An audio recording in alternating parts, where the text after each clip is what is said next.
Thank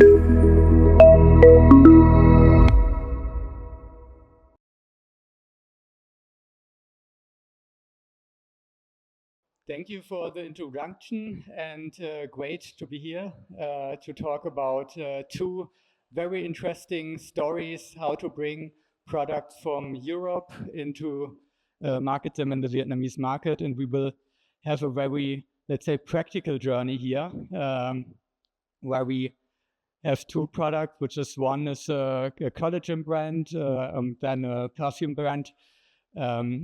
Which steps did we do in order to approach the Vietnamese markets? What did we have to adapt? What did we learn? Finally, how you can use social channels to market the products.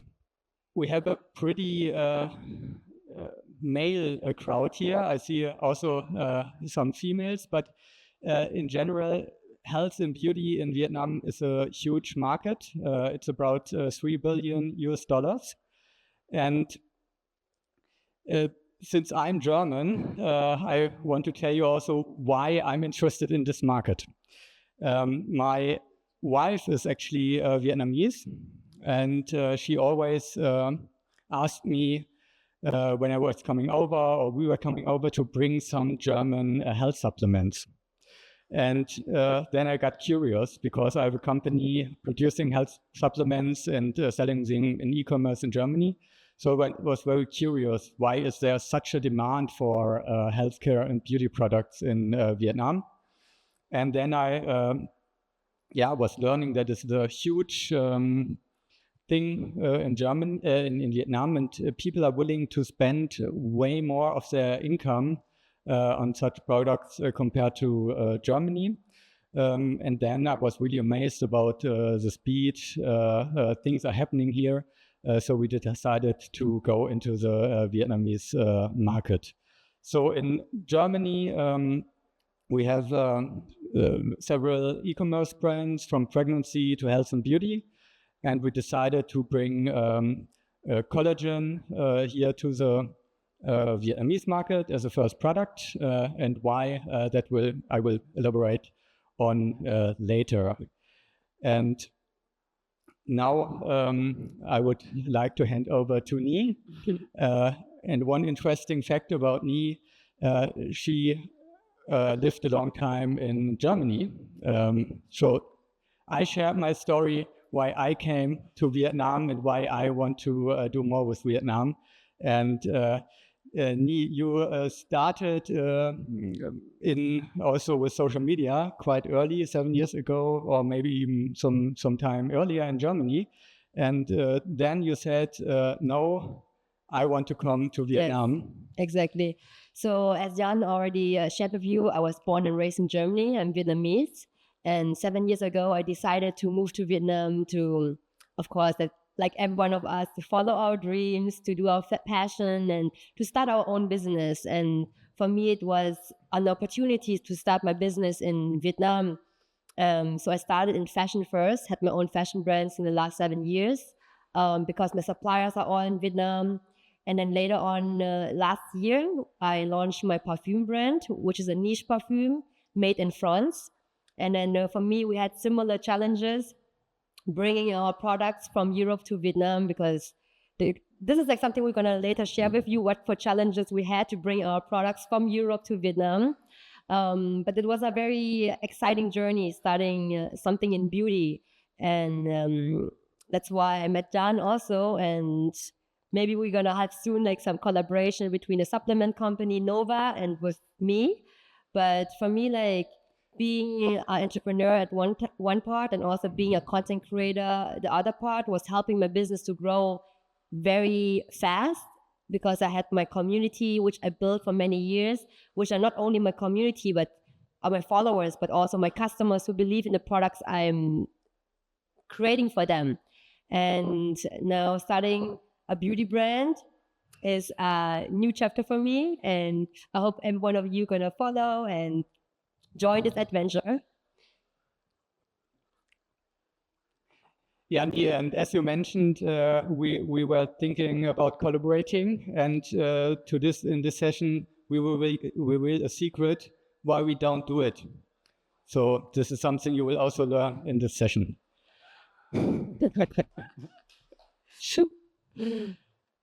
So, let's talk about the beginning, bringing a European brand to the Vietnamese market. That means also learning about the customers in Vietnam. And we heard in a session before about 𝗙𝗫𝗏𝗏 and German kitchen appliances are not so innovative. And the Japanese are more innovative. I think the one very good thing is with the Japanese companies, they're very more near to the Vietnamese market. So they cater to Asian consumers. And this is very crucial.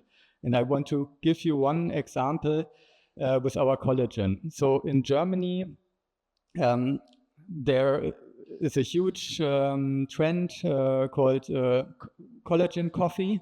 It was supported by a brand called 𝗟𝗁𝗁𝗴𝗏, and they made it really popular to drink pure collagen in your coffee every morning. And this was an incredible, huge market. So in Germany, you'd see mostly collagen products as like a bulk of pure collagen. But if you have tried collagen, some taste say it tastes like onions, others say it tastes just awful. But it has really distinguished, not very nice taste. And then we did some market research on the platforms here and saw, okay, there are a lot of European brands selling this bulk product here in Asia. And then we decided, okay, let's do the same. And we gave some samples to Vietnamese customers. And so they had this bulk of collagen, and we said to them, please take 1 spoon of collagen every day, stir it in some juice or milk, and then drink it. And what happened after this test was everyone was like, this is so disgusting, I don't like it, oh, shit product, go away. And then we were asking, how did you prepare your drink?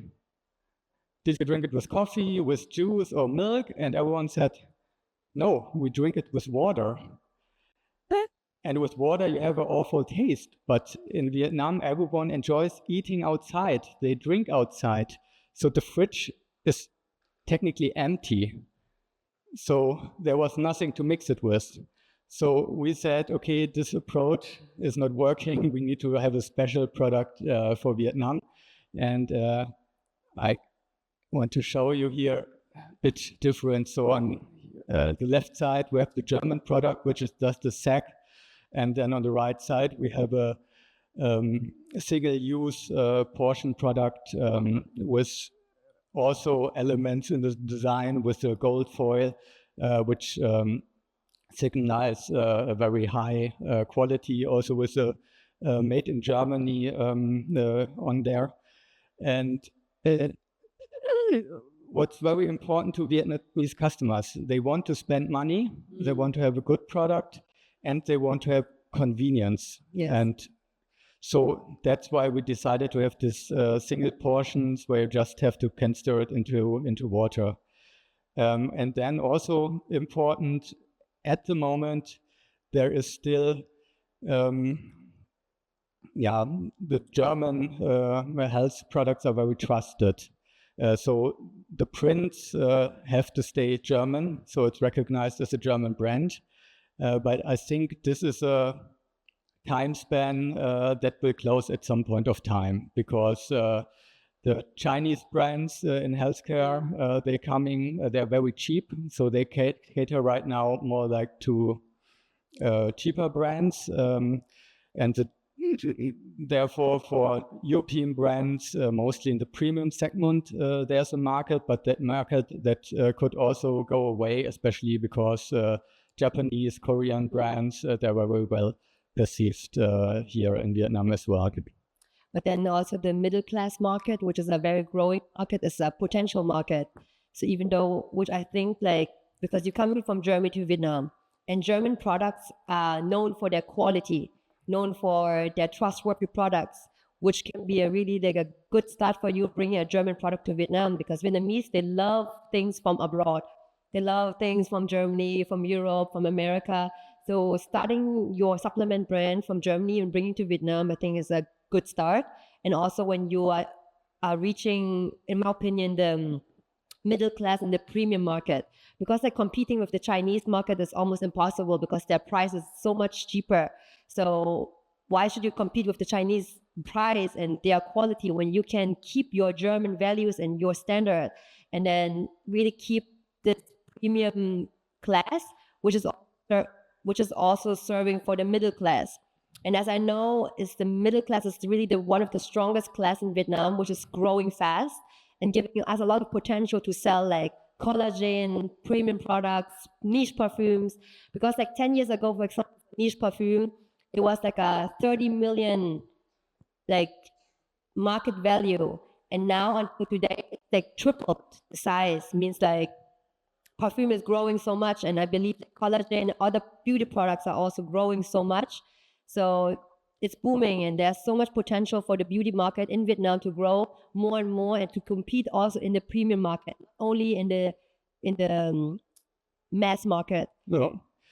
And Nhi, you brought your own brand with Nhi Mai Yes. here. And what were your thoughts when you brought a product to Vietnam? Did you do any localization, or did you want to set up a global brand? Yes. So for us, with the bigger picture, we really wanted to start Nhi Mai as a global brand. So we already have all the licenses to sell our perfume globally and also sell it in Vietnam. And I think like getting the license globally wasn't that much of a struggle. It was quite easy, just following the processes. But then getting the license for the perfume in Vietnam was taking for us a very long time. I think it was the same challenge what you have been through. It took us like 6 months to get the license only for 1 cent to sell it in the Vietnamese market, because it's considered to be like it's a drug, like chemistry of drug, like ministry of drug. So you need to go through a lot of like procedures because there's chemicals, alcohol inside, and also fragrance, essential oils. And so it was really, really not easy to bring this product into Vietnam. But once you started at the beginning, it's going to be challenging. But afterwards, you know how it works and it's going to be easier. And I think it's the same for you. It was at the beginning a challenge, but now you're here. Yeah, exactly. So it took way longer for us with all regulatory approvals than we expected. So for us, it took about 1 year. And to reveal the secret now, this is a secret why we're not working together yet. Because this is something that you can't so easily adapt in your planning. Because sometimes in the ministries there are changes and then processes just take longer. But one very important learning from that journey, when it comes about certificates, every letter has to be correct. If there's just one abbreviation or something like this, it might be rejected, and you can do another turn, and that will increase the market time as well. And then it's not to underestimate, there are quite a lot of costs to bring a product into the registrations. So important to very mindfully choose, if you have a variety of products, which one to bring. Yes, because for each product, depending on if you change like the color of it, change the one ingredient, or change the packaging, or even only the label of the packaging, is a new license. So when you create that product, you really need to be sure which product you want to bring in Vietnam to make your hero product, or like which one gonna make your brand grow at the beginning, because you cannot bring like 10 SKU to Vietnam because you would need like 10 different licenses. So you need to really calculate it in the beginning to start your business. Let's talk a bit more about the customers in terms of education. How much do they know about beauty and healthcare products? For me, I think like because this market is still like a very new and growing market, when in terms of collagen, health products, beauty products like perfume, niche perfume, is a product which, these are products which are very new in Vietnam. Means like when you start into this market, you need to educate the customers. So really like inspire them, educate them, and make them like aware of the products. What are you selling? What are the values of these products? And what is niche perfume? What's the meaning behind it? Why we're using collagen? Why it's important to use collagen? And what are the benefits you have in your product? And to educate the customers, it's around, it takes time. You need to like use social media marketing, influencer marketing, different kind of media marketing to really reach that audience and to educate them. So it's something you cannot rush, and it needs just time. But I think it's important like to have content which are valuable for the customers to understand what you are selling and what's the benefits the customers getting from the product. Yeah, this is actually a huge challenge for high price products. A lot of products are sold like with multi-level marketing, for example, where a person really explains to another person the value of the product. But if you sell through e-commerce, through social media, it's quite important to make the users really understand what makes your product worth it. And just to give you one example, what I experienced in terms of customer education. I was going to a health product shop here in Vietnam, and they told me I have to place my hand on a plate, and then after 30 seconds there was a countdown going down. They told me, you have a vitamin A deficiency, and if you don't supplement it, you're going to get cancer. So in Vietnam, the pharmacy is like the doctor. Yeah.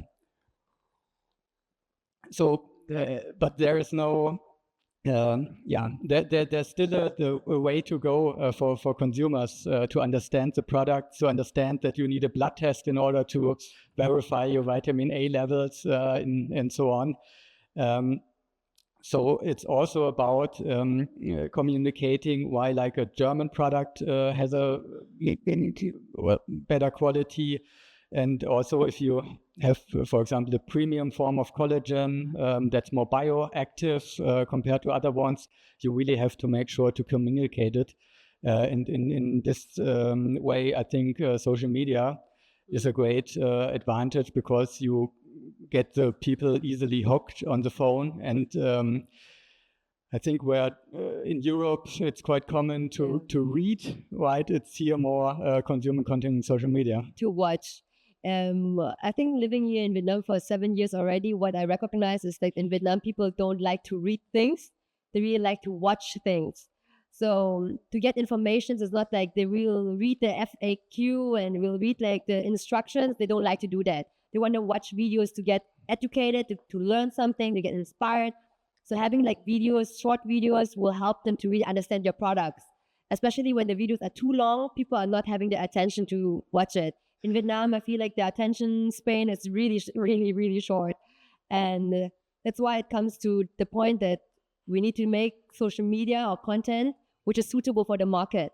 And I think this is going to be a big topic which we're going to share in this speech today, and which we share with the next how we launch a product.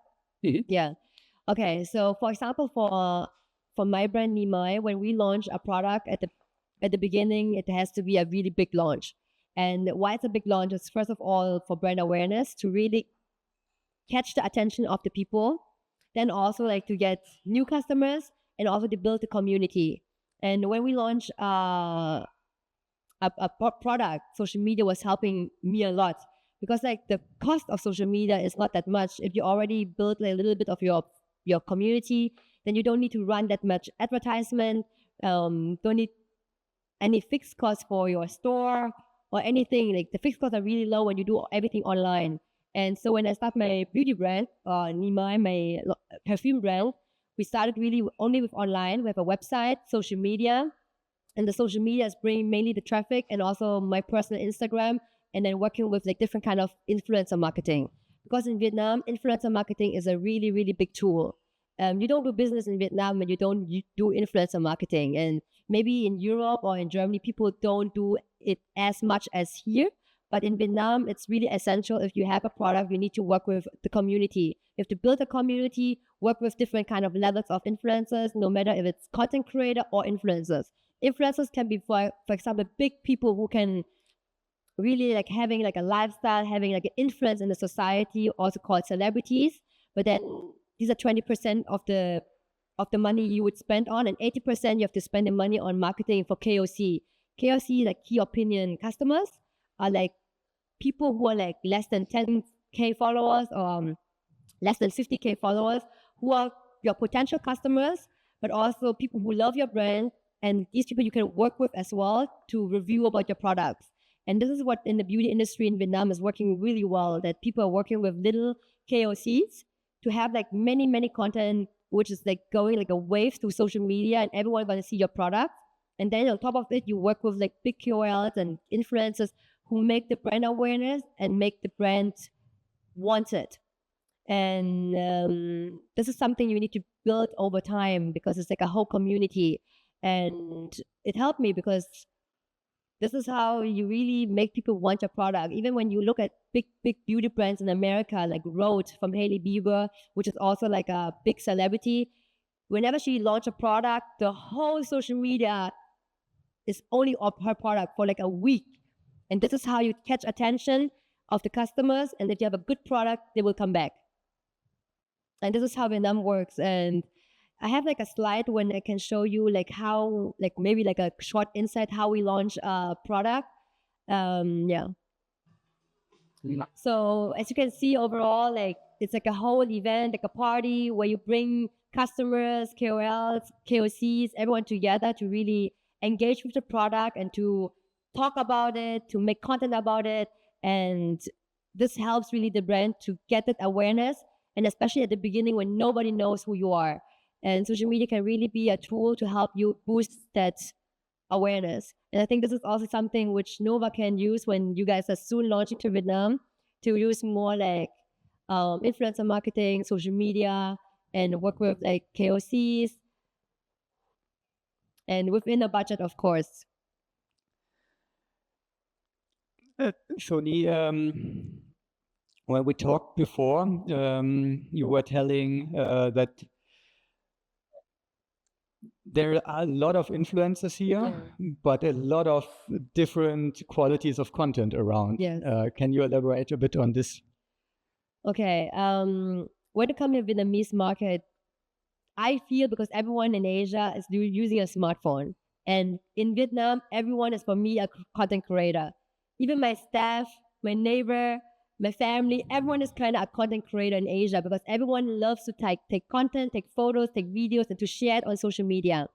But then there are different kind of levels of content quality and KOLs or KOCs you work to. So you really need to be aware of what kind of product you are and what kind of niche you want to reach. If you are a premium product like us, then probably you will not work with, you have to work with KOCs or KOLs, which are giving the same quality what you want for your brand, because these people are representing your brand. So it's really important at the beginning when you choose your influencer or choose your KOLs that they suit to your brand, because many brands are making the mistake that they just work with everyone and work with no one in the end. Because like, is this person really embodying your brand? Is this person speaking the language of your brand?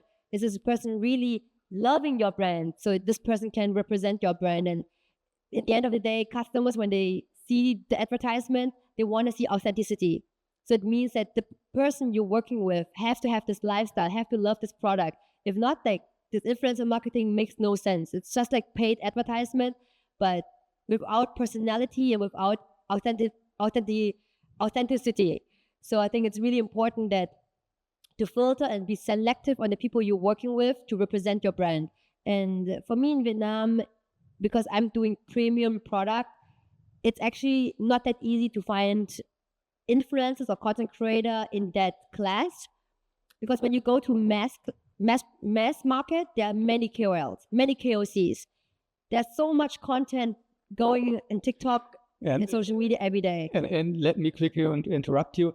And in Vietnam, everyone has a side business, a side hustle. Everyone wants to make some money on the side. And there are some platforms where they work like an affiliate, where you as a micro-influencer, as you and me, like everyone, can sign up and promote a product and then earn some revenue if it's sold. Yes. And so there are tons of people promoting products. The whole time. And that's why social media, right now, many of us, when we go on social media, it's only about promoting products. It's very all about seeing ads. And that's why people are not engaging so much on the videos anymore, because everything you see is advertisement. So how to catch the attention of the people when it's not affiliate marketing, when it's not influencer marketing, paid corporations. So to create and make content really creative enough to keep their attention of the clients and the consumer. And for me, I feel like in Vietnam, it's really, really difficult to do that. But if you are catching really the attention of the clients with good creative content, working with the right KOLs, doing the right affiliate, then you can really make your brand strong. But if not, it's like everywhere. That's why I need to be really specific on your target of marketing. And for your brand launch, would you say, I mean, you're a celebrity in Vietnam, and was this what made it successful, or was it the collaboration also with other creators? I think it's everything together. Like, definitely it helps when you are having your own community already and having your own brand awareness, which helps you to launch a brand, but it doesn't translate into if your brand is successful or not. Doesn't mean if you are like superstar that your products are selling well when they're not good. So it's still important that your product has to be good, has to be being wanted, and also building the community around that brand, which is not only you, but the KOLs, the influencers, and people around who are like believing in the brand and believing in what you're doing. Because the beauty industry is very fast. It's, for me, I feel like right now it's even faster than fashion industry. So to keep up with the speed is a big challenge, but that's why you need the people in the community around you who are believing in the brand and pushing it with you. Because pushing a brand by yourself, it's impossible. No. And I just recall that we heard here some session where it was about young people. They want to get cheap products via social media, and if they see like a packet of chips, they want to wait even 5 days if they get a bargain. In the premium segment, it's quite the opposite. And here also in Vietnam, you need this, I would say, long breath. It takes some time to build the brand, to build the community, and not to sell just right away, right? Yes, exactly. So it would be the same for Nova as well. Like, what I can imagine for Nova, what will work well is for sure affiliate marketing. This will just run by itself. And then also what I think is really important is like working with like KOCs and KOLs, especially with KOCs, who are also like customers of Nova. And then also working with people who are really in the health industry, understanding about supplements, about health, having like a nutritious lifestyle. These kind of KOLs would be very like essential for Nova to build that awareness also for supplements in general. Regarding your sales channels, could you give us like a brief overview? What works well for you? Is it platforms that perform? Is it your own online shop, Instagram, TikTok? For us right now, it's like one of the strongest platforms is Instagram to sell our products. So I don't know how it is in Germany, but in Vietnam, Instagram is fast selling a lot. Then after that, it's our website and our store. Because in Vietnam, people still love to go shopping offline. They love to touch, love to feel, and love to experience the product. So offline shopping is still a very essential destination for the customers in Vietnam to really get to know your products. Then on the other side, driving the sales to your own website, which is, I think, sustainable because it's less cost and more control over your supply chain and your sales. Then Instagram is strong for us because we are selling a premium product. So Instagram is more relevant than, for example, TikTok and Facebook. Because when you have a mass product, it's going to be more TikTok and Facebook for sure. But because Nima is very premium product and more like aesthetically, so it's suitable for the Instagram social media platform. Yeah. And regarding, let's say, revenue split, what would you say? And also in terms of operations, Is there a difference between platforms, online shop, where you have their own operation and can control everything? For me right now, like I focus really on the own operations, like on our own website, our own store, our own social media handles. Because before we were also focusing on the channels like Shopee and TikTok Shop, which worked really well in the beginning. But then nowadays we also find it harder because to manage the commission fees, the return rates, and all this kind of extra money, which makes the operation more difficult, and there's a lot of extra fees coming up. So what I think for our product, it's still good to manage it by our own channels. Of course, we're still having live streams on TikTok and live streams on other channels. Shopee, for example, because this is an essential part in the beauty industry. In Vietnam, when you do beauty and if you don't do live streams, you cannot make it. You have to do live streams. And this is like where it comes to teleshopping. When I was talking to someone before, teleshopping was huge in Europe and huge before in Asia as well. And now it's coming back in live stream format. So it's the same as teleshopping, but it's just on social media. And you make it more creative, nicer backgrounds, more interactions, and a lot of discount. But if you are a premium product, then doing live streams with a lot of discount is maybe not suitable. So you really need to think, is live stream and this kind of sales your strategy? For me, I don't want to make sales on my premium product. It's a niche perfume. You don't go to Chanel to buy a discounted bag. This is what you don't want to do. But if you're a mass product and you can make sales because you're selling in quantity, with high quantities, then I think it's a perfect channel to really make your brand, like building brand awareness, selling a lot of quantities. But you have to sell a lot because if you make discounts, the margin is not that high anymore. So I don't know, what do you think? Would you love to like do live streams more for Nova? Or what do you think would be the best strategy for your supplement product? Yeah, what we see as very important is the point of customer education. So it's customers perceive German brands as very technologically advanced. And I think this is something that we need to communicate, like why is our product in certain features superior, and maybe even how can the customer self-educate himself in order to distinguish product qualities by himself. And we also have a pregnancy brand, which is doing very well in Germany, where we have a really, let's say, natural design. And we, for example, tested this year in Vietnam, and it was not working. And why it wasn't working? Because people did not understand that even that the product looks very natural, it's very technically advanced. Because branding is important, and that's where we come now also to the end of the presentation. But it's really important when you start a beauty brand, a supplement brand, a health brand, or a perfume brand, or whatever brand it is, the branding and the visual of the brand is really important. Especially in Asia, people really take care about it. They want to buy a product which looks good, which also is good for your body and good for your health, has good effects. But if it doesn't look good, then they don't want it. And that's just how it is. And if you want to enter the Asian market, the look, the feel, the branding, and the reputation of the brand is really essential for the Vietnamese to buy the product. Okay. And Nhi, since you know social media in Asia very well, the dynamics, what's going on, is there something for our guest also from Germany that you think that was trying in Germany, or that you miss in Germany, and say why are the people are not doing this in Germany?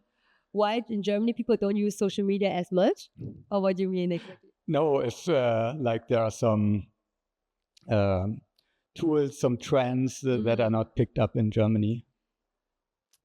I guess like because I was growing up in Germany, it's like throughout the whole history in Germany, everything was starting step by step. We have the cable first, we have the telephones at home, then later on we have like suddenly like internet, And then after that, we have social media and all these kind of things. It was really a step-by-step in Germany. But when it comes to Vietnam, Vietnam was really undeveloped, like say, let's say 10 years ago. But then they developed at one point and everyone had internet because it was still easier to do like digitalization and using internet and smartphones than now doing everywhere cables, having a telephone at home. Nobody's using telephones in Vietnam. Everyone have a smartphone. And this is also like where I can see why in Vietnam or in Asia in general, people are more advanced in digitalization and they're adapting to it. Even my grandma is having a smartphone. She's 85 and using social media like I'm using it. But I don't think a grandma in Germany who's 85 years old are using a smartphone as much as the woman or the man doing it in Vietnam. It's just because like people are now growing with the rapid growth in Asia and having to learn to be adapting with the social media, with the digitalization, and makes people easily to adapt and easily to be on social media, whereas like in Germany, people are still comfortable laying back, using what they know to use because the telephone at home still works, the cable TV is still there, and social media is dangerous. Smartphone is too much information, I'm not using it. And this is just a difference. But in Vietnam and Asia, people just want to have this change and want to see that growth and want everything to be fast and efficient and also convenient. What I feel like in Germany is not the case yet. Even like in China or in Vietnam, we do everything with our smartphone. We pay with it, we live with it, we get inspired, we learn, we get educated. It's everything on the smartphone. We buy our life on our smartphone, which is not the case in Germany yet because we still love to use cash. Online payment is still not really like a big thing. And there's so many things which in Germany is not advanced yet as in Asia, even though it could be so much more because Germany is such a developed country. This brings us kind of back to bring a bit of Asian speed back to Germany. So thank you so much for having this conversation. Yeah, thank you. I don't know if we have time for one or two questions. Just one question. Okay, if we have one. I think we have two. Maybe you can make two.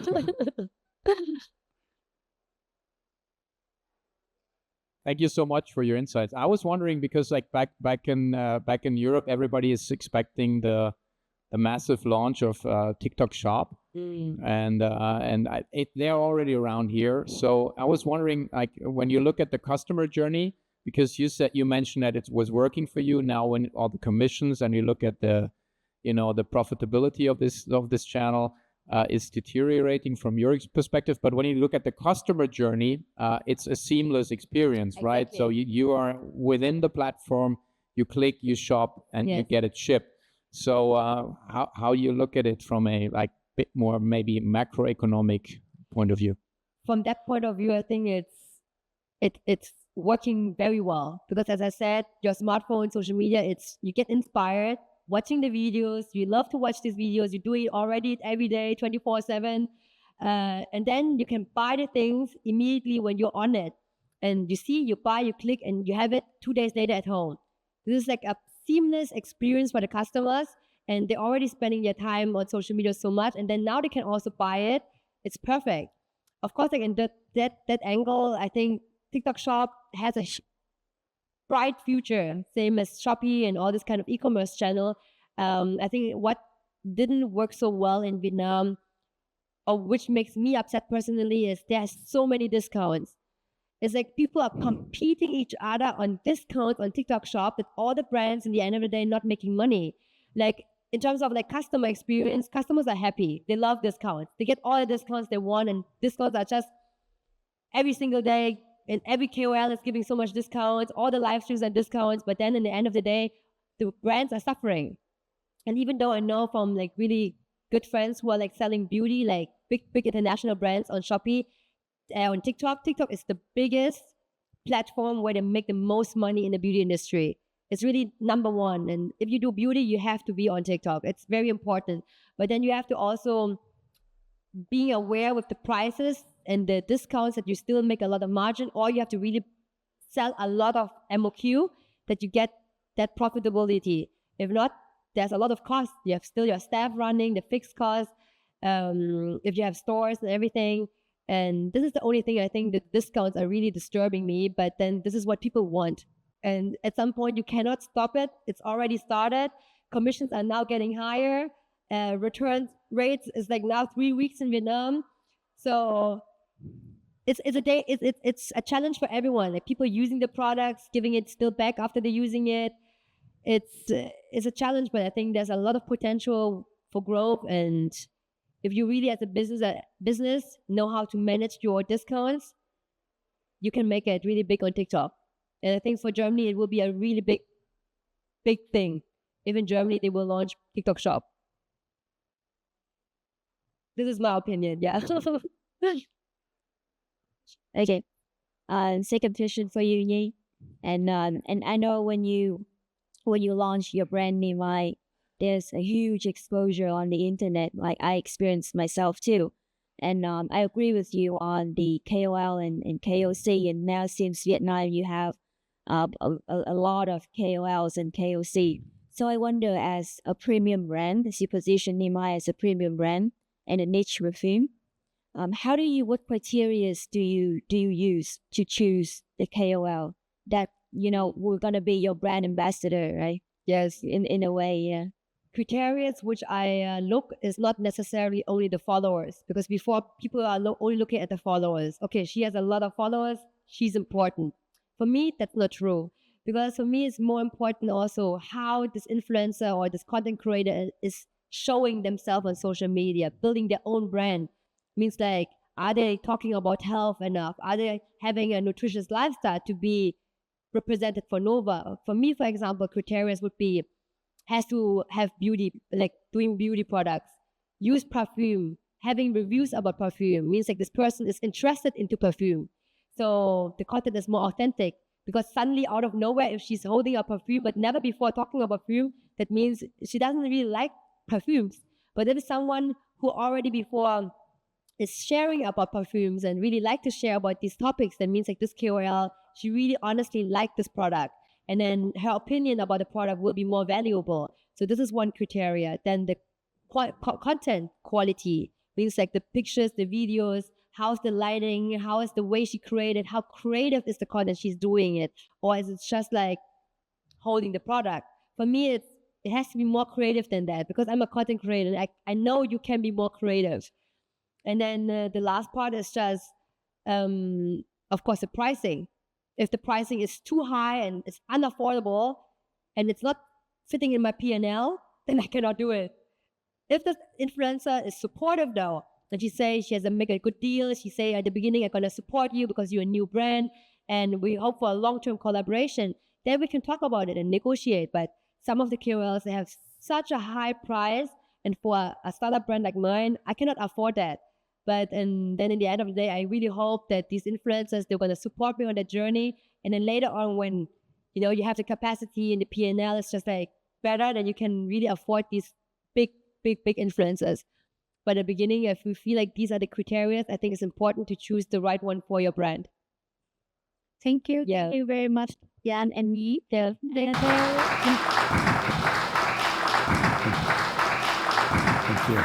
you.